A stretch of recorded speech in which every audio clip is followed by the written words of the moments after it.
स्वर्गीय संतोषजी देशमुख आणि स्वर्गीय सोमनाथजी सूर्यवंशी ह्या दोन तरुण युवकांच्या हत्या अतिशय निगृहीतपणे ह्या महाराष्ट्रामध्ये घडल्या। त्या हत्येच्या निषेधार्थ आणि या कुटुंबाला न्याय मिळण्याच्या उद्देशाने या आक्रोश मोर्चाचं आयोजन आपण या ठिकाणी केलं।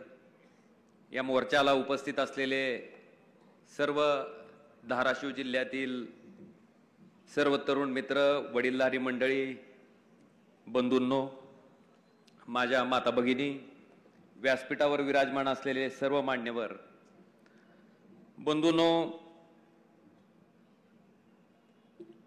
मी संतोष देशमुखांच्या घरी ज्यावेळेस घटना झाल्याच्या नंतर गेलो, भेटलो, मी बघितलं एक ही ताई आणि तिचा लहान भाऊ। मला माझी स्वतःची आठवण झाली।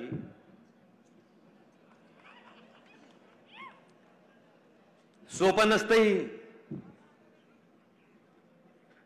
आपल्यासाठी आपण आज न्याय मागण्यासाठी येतोय, त्यांना न्याय मिळावा म्हणतोय, पण आपण स्वतः माणसं आहेत, आपल्याला मुलं आहेत, आपल्याला मुलगी आहे, आपल्याला मुलगा आहे,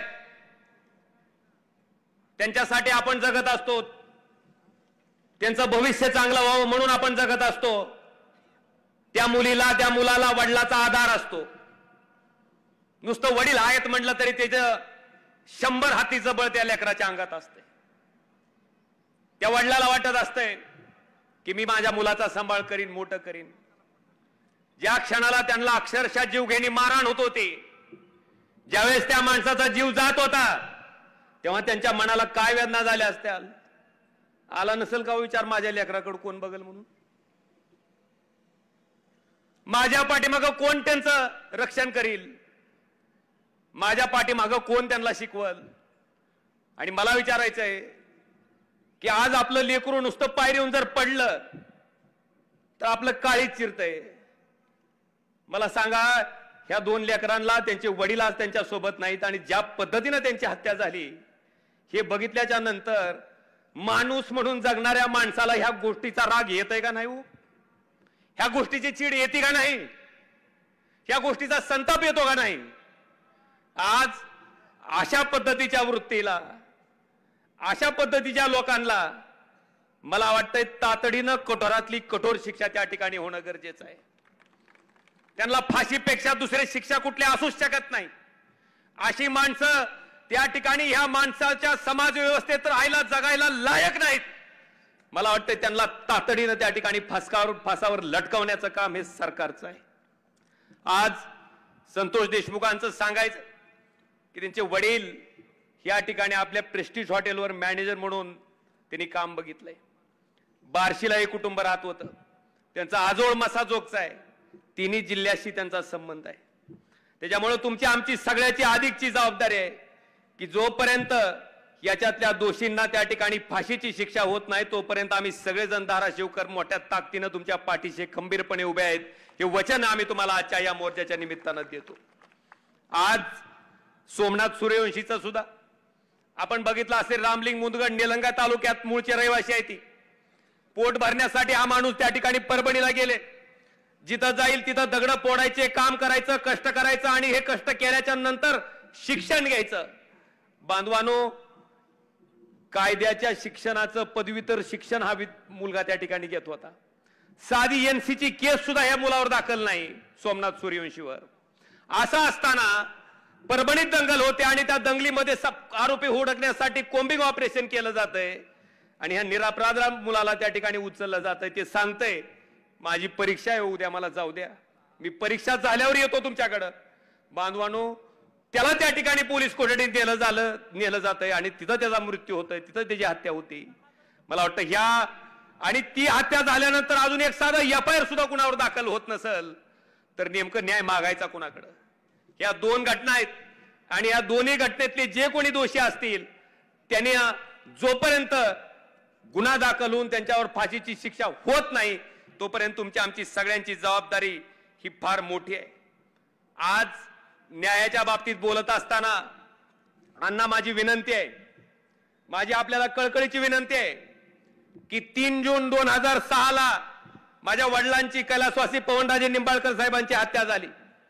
आज जवळपास 4, 10, 14 आणि ही 4 18 वर्ष संपलेत. 18 वर्ष संपलेत. अजून अण्णा प्रकरण ट्रायल कोर्टातच आहे. अजून ट्रायल कोर्टात आहे. माझी आपल्याला विनंती आहे की खरंच या कुटुंबाला आणि ह्या वृत्तीला जर त्या ठिकाणी धडा शिकवायचा असेल, या कुटुंबाला न्याय द्यायचा असेल, तर माझी विनंती आहे अण्णा की फास्ट ट्रॅक कोर्टाकडे हा खटला त्या ठिकाणी चालवला जावा आणि 1-2 वर्षात त्याचा निकाल लावून त्या ठिकाणी आरोपींना फासावर चढवायची कारवाई त्या ठिकाणी व्हावी. अण्णा आज कुठल्याही समाजाच्या माणसाची हत्या झाली की त्याला जातीचा रंग दिला जातोय. काय कारण आहे बाबा? अण्णा ही जात नसती, ही वृत्ती असती. काय वृत्ती सांगती?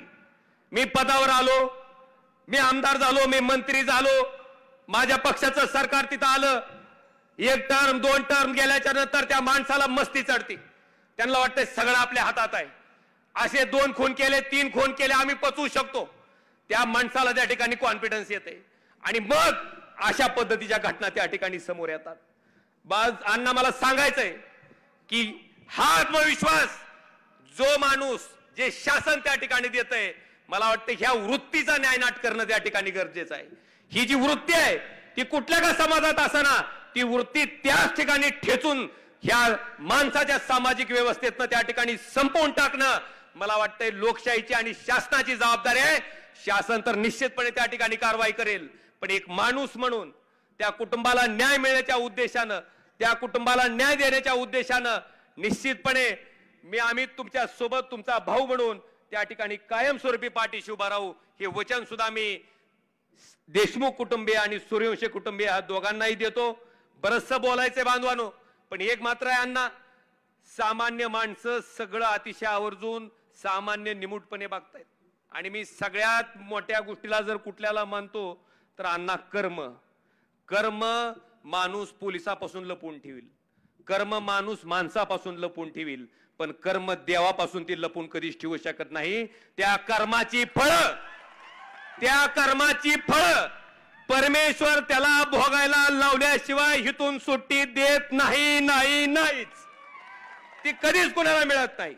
आणि म्हणून म्हणतोय, अशी कृत्य करत असताना माणसानं स्वतःच्या कर्माला लाजावं की बाबा हे जे करतोय ह्याचा तळतळाट, त्याच्या लेकराबाळाचा तळतळाट हे आपल्याला आपल्या पुढच्या कित्येक पिढ्याला त्या ठिकाणी सुखानं जगू देणार नाही. ह्याचा विचार मला वाटते माणसानं कुठेतरी करणं गरजेचं आहे. आणि निश्चितपणे तो नैसर्गिक न्याय तर निश्चित देव देईलच, पण त्याच्या आधी सरकारकडनं न्याय घेण्याच्या उद्देशानं आम्ही सगळेजण ताकदीनं आपल्या पाठीशी राहू. आज मला बजरंग बाप्पाचं सुद्धा अभिनंदन करायचंय की ज्यावेळेस ही घटना झाली त्यावेळेस त्यांनी मानवाधिकार आयोगाकडे त्या ठिकाणी तक्रार केली होती, कारण अतिशय अमानुष घटना आहे. इतक्या नीच पद्धतीने त्या ठिकाणी एखाद्या माणसाचा खून जर करत असतील माणसं, तर अण्णा मला वाटतं तुमच्या सुद्धा मागणीला त्या ठिकाणी यश आलंय. मानवाधिकार आयोगानं त्या ठिकाणी एक वेगळा गुन्हा या प्रकरणात नोंदवला आहे. नुसतं गुन्हे नोंदवून केस केली, दाखल केली, प्रोसेस चालू आहे. तारीख पे तारीख न जाता त्यांना तातडीनं फास्ट ट्रॅक कोर्टापुढे हा खटला घेण्यात यावा, हे दोन्ही खटले घेण्यात यावे. आणि त्या ठिकाणी ह्या कुटुंबाला जर खरा न्याय द्यायचा असेल तर त्यातले जे आरोपी आहेत त्यांना ज्या दिवशी फासावर लटकवलं जाईल त्या दिवशी खऱ्या अर्थाने या कुटुंबाला न्याय दिल्याचं समाधान तुम्हा आम्हा सर्वांना त्या ठिकाणी मिळाल्याशिवाय राहणार नाही. आणि त्याच्यासाठी आपण सगळेजण एक जीवानं, एका ताकदीनं कटिबद्ध होऊन या दोन्ही कुटुंबाच्या पाठीशी राहू, एवढंच वचन आजच्या मोर्चाच्या निमित्तानं देतो. धन्यवाद. आता निरोपाच्या चिठ्ठ्या खिशात